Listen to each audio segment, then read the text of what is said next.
She was Viennese, not yet 17 in the spring of 1931, but already a professional actress in rehearsal for a play. Hedwig Kiesler, Hedy, had won a small role in the Berlin production of The Weaker Sex, which the celebrated Austrian impresario Max Reinhardt was directing. When Reinhardt restaged the play in Vienna that spring, she had single-mindedly quit the Berlin cast and followed him home. "Are you here too, Fräulein Kiesler?" he'd asked her in surprise. "Are you living with your family? All right, you can be the Americaness again." Edouard Bourdais' play was a comedy with a pair of boorish stage Americans as foils. Reinhardt had assigned the actor George Weller, Hedy's husband in the play, to teach her some American songs. "I took this as a mandate to make an American out of Hedy Kiesler," the young Bostonian recalled. She was eager to be transformed. Hedy had only the vaguest idea of what the United States were, Weller discovered, except that they were grouped around Hollywood. She idolized the California tennis star Helen Wills, Little Miss Poker Face. Wills, focused and unexpressive on the court, all business, was the world's #1 ranked female tennis player, midway that year through an unbroken run of 180 victories. "Watch me look like Helen Wills," Hedy teased Weller when they rehearsed together. "Du, schau mal, hier bin ich kleiner Pokerface." Her lively young face would grow calm, Weller remembered.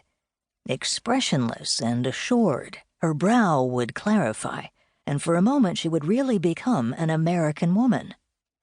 Commandeering the property room, Hedy and George practiced singing "Yes, Sir, That's My Baby," "Yes, We Have No Bananas," and an Austrian favorite, Al Jolson's lugubrious "Sonny Boy." It melted the matrons at matinees, many of them mothers with sons lost in the long slaughter of the Great War.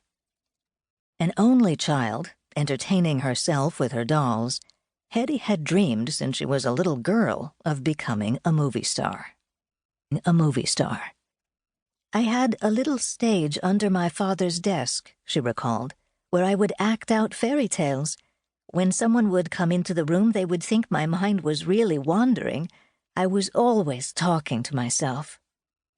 Her tall, handsome, vigorous father, Emile, an athlete as well as a successful banker, told her stories, read her books, and took her on walks in their tree-lined neighborhood and in the great park of the Wienerwald, the Vienna woods. Wherever they went together, he explained to her how everything worked. "From printing presses to streetcars," she said. Her father's enthusiasm for technology links her lifelong interest in invention with cherished memories of her favorite parent. Hedy's mother was stricter, concerned that such a pretty, vivacious child would grow up spoiled unless she heard criticism as well as compliments. "She has always had everything," Trude Kiesler said. "She never had to long for anything. First there was her father, who of course adored her and was very proud of her. He gave her all the comforts, pretty clothes, a fine home, parties, schools, sports. He always looked for the sports for her, and music." Trude had trained as a concert pianist before motherhood intervened. In turn, she supervised Hedy's lessons on the grand piano in the Kiesler salon. "I underemphasized praise and flattery," Trude determined, hoping in this way to balance the scales for her. The Kieslers were assimilated Jews, Trude from Budapest, Emil from Lemberg, now known as Lvov. Hedy kept her Jewish heritage secret throughout her life. Her son and daughter only learned of it after her death. In pre-war Vienna, it hardly mattered. The Viennese population's mixed legacy of Slavic, Germanic, Hungarian, Italian, and Jewish traditions was one of its glories.